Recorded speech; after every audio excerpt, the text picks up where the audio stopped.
Hey team. So I recently took over some design work for the lab. We needed to make some 3D printed parts to hold some sensors on one of our unicycles for doing human unicycle testing. And it's been a while since I have done SolidWorks and 3D printing, but I had a lot of fun with it. But the process reminded me of just how iterative design work can be, or really needs to be. And I often have really new students in my lab who have never done 3D printing before and have never designed new parts, especially new parts that might have like particular curved profiles that are hard to measure and tight tolerances and things that need to fit together really tightly. So I wanted to share with you guys my experience in my design process to show just how often you need to prototype and try and modify and prototype and try and modify again and again and again until you get it just right. So I wanted to share that with you so that maybe it can help brand new students get over that first hurdle of deciding to print their first prototype, because I know that sometimes students get hung up on making that first prototype absolutely perfect before they print it. And in all reality, you're never going to have it perfect on that first print. And I tend to like to print early and often because I learn so much with each new iteration that I just couldn't have imagined in my mind before I printed it. So here we go. So let's look at, let's see if I can turn this around. Nope. Let's see if I can show you the unicycle. So this is our unicycle here. The unicycle needed, this is a part that's already been designed. It needed this bracket here that's going to hold some sensors and a wheel that's going to ride on the top of the actual unicycle wheel. So there needs to be a shaft for that wheel to rotate about. And then on the other side, there needs to be an insert for an encoder to watch the rotation of that shaft so that we can measure the angular rotation of the big unicycle wheel. We also wanted to add some sensors to the pedals. Let's see, can we see the pedals? To the pedals of the unicycle. So you can see the pedals have this really weird inner profile, and we wanted to put some sensors down in there, down in those pedals, to hold the sensors there and keep them out of the way. We also wanted a sensor on a nice flat surface on the pedal top to sense when the individual had their foot on the pedal. So let's see. I really wish I could turn this around. This is a pretty late revision of this, what I'm going to call the encoder bracket design. I can't. Apparently I'm bad at pointing the camera. This is a pretty late revision of the encoder bracket design. You can see that the bolts sit nicely in there and they squeeze this thing onto the stem of the unicycle. So there's an idea of the parts that I needed to make. Now let's look at the parts that I actually made. Okay, so in total for this thing, I needed 4+ parts plus a very simple kind of wheel that's going to go on the shaft and ride with the wheel of the unicycle. So I'm not really counting this one because this one only really took one revision and it was pretty good. But these two things are the items that are going to sit inside of the pedal itself. And so I have these lined up in the order of my versions. So these are the encoder bracket version 1, the pedal insert that's going to hold the force sensitive resistor on the flat side, and then the pedal insert that is going to hold the battery for the Arduino that sits in this little cavity. So these are my first version prints, and you can see I have the version number written on them, and I've also put notes about what I didn't like about that version and that really needed to change. So this first version of the encoder bracket pieces, there's 2 pieces here, a front bracket and a back bracket. And I said, whoa, this is way too small, because when I put it on the unicycle, it was tiny and there was absolutely no room to add bolts, it only just barely matched the outer profile of the stem. So that was pretty far off of what I was hoping, but at least it helped me get the general idea out there of what I was searching for. So I did start to realize that getting this inner profile right was going to probably be the hardest part of this part, because it's just very hard to measure the width of exactly how that unicycle stem was bent in order to make that profile. So what I did next is I just started printing just this piece that would help me dial in that curved profile. So this is version 2. It was much better. Like, this curve was in some sense parallel with the outer curve of the unicycle stem, but it was much too wide. So I was just trying to nail down the profile. I said, okay, let's hold off on all these other fancy parts on here for a little while and get this profile nailed down, but it was too wide. So then I printed another one that was much smaller, and I realized that that profile was gonna work just right. So you'll also notice that there are some differences here. I didn't try to match this inner piece, that inner tube that comes straight down through the unicycle. I just made this all flat to give myself a little extra wiggle room in terms of not being too as precise. And then in version 4, I said, okay, I've got that inner profile set. Let's try to add back in the pieces that are gonna hold that wheel rider. So right here, hold that in place.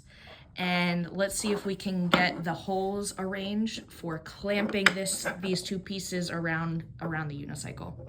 So this is roughly version 4.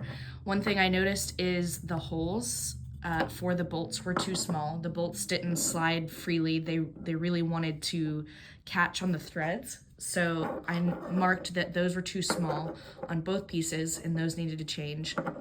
I also realized that I hadn't accounted for the width of the magnet that would need to be glued to the end of the shaft. So the width between these two protrusions was a little bit too small, so that needed to be wider. Although we were getting really close here. This worked pretty well. I could tell we were getting close. So then came the next version, which is the one that you just saw here. The profile was working great. The bolts obviously fit in beautifully. Those worked awesome. I checked to make sure that the encoder sensor fit in here really well. The shaft had enough room to glue the magnet on. And then, yeah, this one was working great. And then I hopped on the unicycle and I realized that, this protrusion right here was hitting my legs, and it was really uncomfortable, and I was afraid that it was going to chafe or make our subjects uncomfortable. So really this thing needs to be about as wide as this part up here in order to not impede the motion of the legs. So I realized, oh no, I need to cut off this entire outside piece with this outer bolt. So I played around with squeezing it in the right spots to try to make sure that it would still be nice, strongly clamped on here with only the 4 bolts. And then I went on SolidWorks and I lopped off these 2 sides, and I'm printing that version right now. The rest of this was excellent. So it has a nice fit. There's a little wiggle room for me to change the height of this before I tighten the bolts all the way down, which means that I can scooch it down just a little bit to make sure that when the wheel rider is in there, it has just the right amount of pressure on the tire so that it rolls with the tire but does not impede the tire from moving itself, which would feel very strange to the rider, I think. So I hope, I keep saying this, it's the curse of 3D printing. You hope the next print is going to be the last one, and it almost never is. That was the hardest part, I will say. Those two brackets were very difficult to nail down. The rest were a little bit easier, and, well, I say that with some modification. So let's go to the pedal inserts. So the pedal inserts worked out surprisingly well from even the first iteration. So the first version, the pedal insert, this part that I was most worried about, it actually fit really great in there. And I think that is because a prior student actually is the one who figured out how to get this profile they actually started out in Fusion 360. And the way that they did it is they took a picture of the pedal, like on their phone, just a JPEG, and they were able to insert that picture into Fusion 360 and outline it to get that profile into the CAD software. So it worked pretty well. It was a little bit tight. The pedal insert was a little bit too tight, which meant that this really thin wall had to flex a little bit in order to fit in, but it wasn't too bad. It didn't break anything. But then I also realized that I wanted there to be some screw holes on the outside of here so that when the two pedal inserts were together, I could screw one half into the other half to make these things just a little bit more secure, make sure they weren't going to come apart. So that was version 1. I was kind of co-designing this at the same time. So this is, like I said, the back side. So the other side of the pedal. So this is supposed to hold the battery that powers the Arduino that's sitting inside this white cavity. And the Arduino is talking to a force-sensitive resistor that's mounted on this nice flat surface. All right, so that was version 1. Print it again. Version 2, the fit was great in the pedal slot. And so what I did here is this was like a very rough spline in Fusion 360. And so I actually went in and instead of having it be this like kind of wavy, noisy spline, I turned it into straight lines wherever it seemed like, okay, it probably is actually straight. So I turned this into a straight line, a simple radius, a straight line, simple radius, straight line. Now this top profile needed to stay a spline because it was just a very strange shape that didn't have any very clear, consistent radii. But by turning it into flat shape, I was able to get it better aligned in parallel with the bottom edge here. I still didn't add the screw holes. The pedal slot fit in much better after I turned it into a nice straight line. I also narrowed it down in a couple of spots. On this part, there was a kind of strange bump. I thought it might have been a pretty 3D printing anomaly, but it was not. It was actually in the design of that profile. So I rounded that out. I made that a lot smoother, and this fit a lot better. So still nice and tight, but not needing to deflect as much. So this was my final revision. I call it perfect. I wouldn't say it's actually perfect. In fact, these chamfers for the screws could be a little bit wider, but I think this is probably the last time I'm going to print this one for now. This works well enough, so that's where I'm going to leave it. So that was one side of the pedal insert. The other side of the pedal insert started out with version 1, and like I said, it worked better than I thought it would. So like I said, I started out with a kind of strange profile for the pedal insert that was not a perfectly straight line across the bottom. So it ended up with this kind of weird supporting material on the bottom / I think I told it to print without supports, so it's actually kind of just a mess because it was trying to print in thin air, which is never good. And then I thought that I made this battery pouch too loose. And I'll show you why I say that. So this is the battery that needs to fit in there. And I thought it was too loose because ideally I was hoping that it would be a nice, almost a press fit that would make it so that the battery could not easily slide out. And here it obviously easily slides out. And it also doesn't have room. It doesn't naturally have space for this power cord to come off to the side. It's kind of bending on that power cord, and I didn't like that. So I said, okay, in future iterations, there needs to be a slot here for the power cord to sit comfortably. And then I wanted to make this battery pouch a bit tighter. Okay, so battery pouch too tight. This wasn't flat, wasn't working so great. Also, I had this battery pouch starting a couple of millimeters above the end of the pedal insert. And again, we get this nasty support material / printing in thin air that didn't work right. So I figured to make a better print that would sit more stably on the print bed, I would make all of these things aligned so they were nice and flat across the bottom. All right, so version 2, the flat across the bottom did super great. So now you can see that this is nice and flat with respect to the pedal insert. The pedal insert is now straightened the same way that this one was. So it has perfectly straight lines here, perfectly straight line here, perfectly straight line here, and then a smoother profile. So this was interesting because even though this exact same profile did okay with this one, it was way too tight in here. And the reason is that this is a thin shell that easily has some deflection. You can see me deflecting it right there. But this one is a solid, and I wanted it to be solid because I'm wanting a screw to come in here and be able to grab onto inner material. So because it is not hollow, it doesn't have that flex, and so that profile was too tight. So I actually needed to go in and make this entire profile like 1/10 of a millimeter thinner to make it just a little bit less tight, because it was really hard to bring it out of the pedal again. So the flat was good, this was too tight, and the battery pouch, I went way too small. Way too small. The battery did not fit in there whatsoever. So battery didn't fit. I'm not sure how I got my measurements mixed up, but I did. I tried to add in this power cavity so that the battery would have a spot for the power cord to come off to the side, and I made a really weak part. So you'll see that it broke, right? It broke even before it was put on the unicycle, because I was trying really hard to get the battery in there to see just how tight it was, and I broke off the piece. So that was a really weak piece.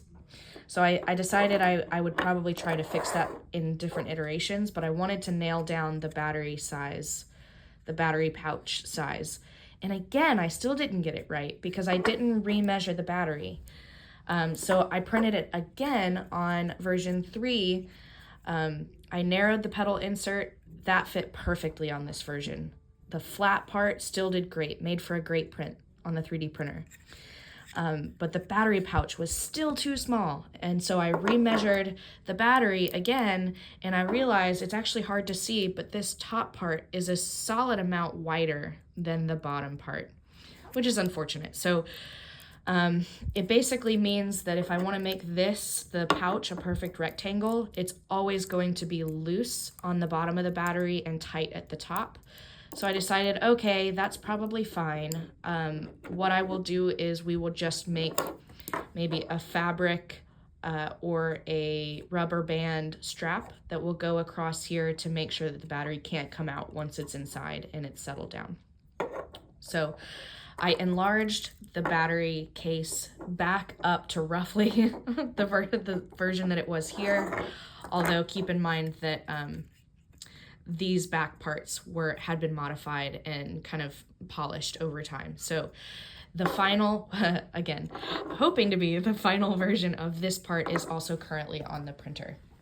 So lots and lots of iterations, and I kind of want to explain my process and how I went through this.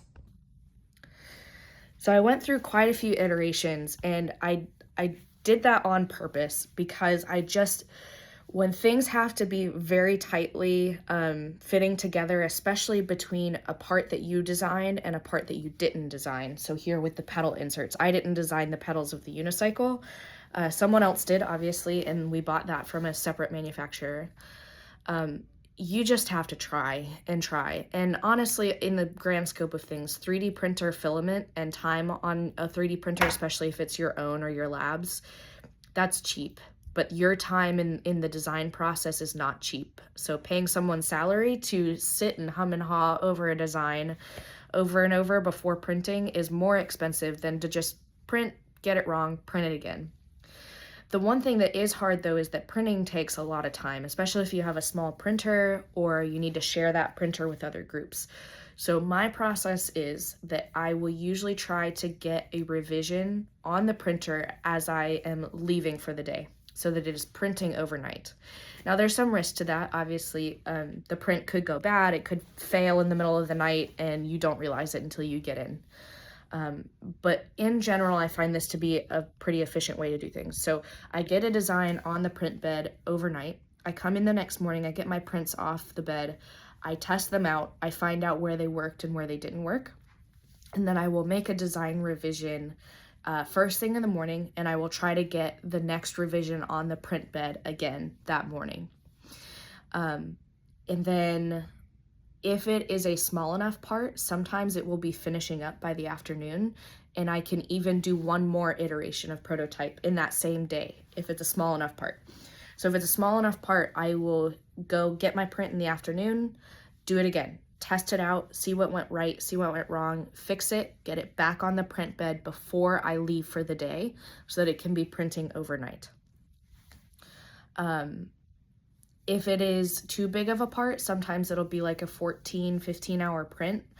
That means that my design iteration is up for the day and I have to wait until the next morning anyway to get it. So regardless, if you can try to get your printing happening while you are asleep, it is much more efficient and it allows you to get more prototype revisions in every day.